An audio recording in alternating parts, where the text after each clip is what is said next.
শ্রীমদ্ ভাগবতের তৃতীয় স্কন্ধটি আমি দেখাচ্ছি আপনাদের।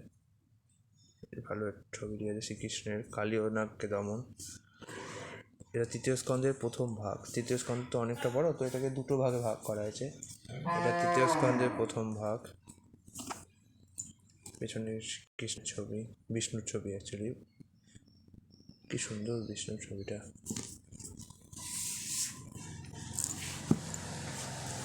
এটা হচ্ছে সৃষ্টির স্থিতিকে ব্যাখ্যা করে তৃতীয় স্কন্ধ।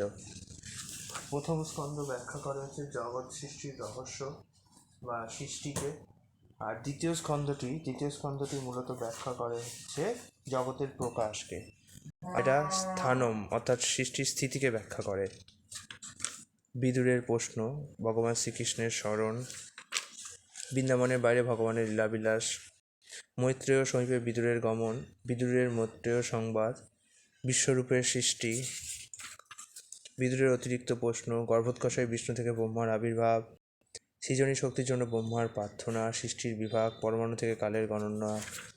অনেক কটা অধ্যায় আছে, মোট এখানে অধ্যায় আছে 16 অধ্যায়। কুমার ও অন্যান্যদের সৃষ্টি, বরাহদেবের আবির্ভাব, সায়ংকালে দিতির গর্ভধারণ, ভগবদ্ধামের তেজ, বৈকুণ্ঠের 2 দ্বারপাল, জয় ও বিজয়কে ঋষিদের অভিষেক। এটা চলুন পিকচারগুলো দেখে নিন। প্রভুপাদ বিদুরের এক গভীর বেদনা অনুভব করেছিলেন। তাদের সব ভাতার প্রাসাদ ত্যাগ করে চলে যাচ্ছিলেন। বিদুর ভাষা ত্যাগ করছে প্রাসাদ, সেটা দেখাচ্ছে এখানে। বলরাম এবং কৃষ্ণ ধেনুকাসুরকে বধ করছে। শ্রীকৃষ্ণ সশস্ত্র সৈন্য পরিবৃত শহর থেকে তার চতুর্ভুজ স্বরূপে গেলেন। বেরিয়ে এসে অস্পৃশ্য রাজা কালযবন হত্যাকাণ্ড। কৃষ্ণের রাসলীলার ছবি। অনেকে ভাবে রাসলীলা মানে হচ্ছে কৃষ্ণ গোপীদের সাথে নাচ গান করছে, এটাকেই রাসলীলা। বাট অ্যাকচুয়ালি এটা ভুল ধারণা। এ সমস্ত টিভি সিরিয়াল দেখে বা এই সমস্ত সিনেমা দেখে সমস্ত মানুষের মনে ধারণা হয় যে কৃষ্ণ নাচ গান করছে, এটাই হয়তো রাসলীলা। কিন্তু অ্যাকচুয়ালি রাসলীলা এটা নয়।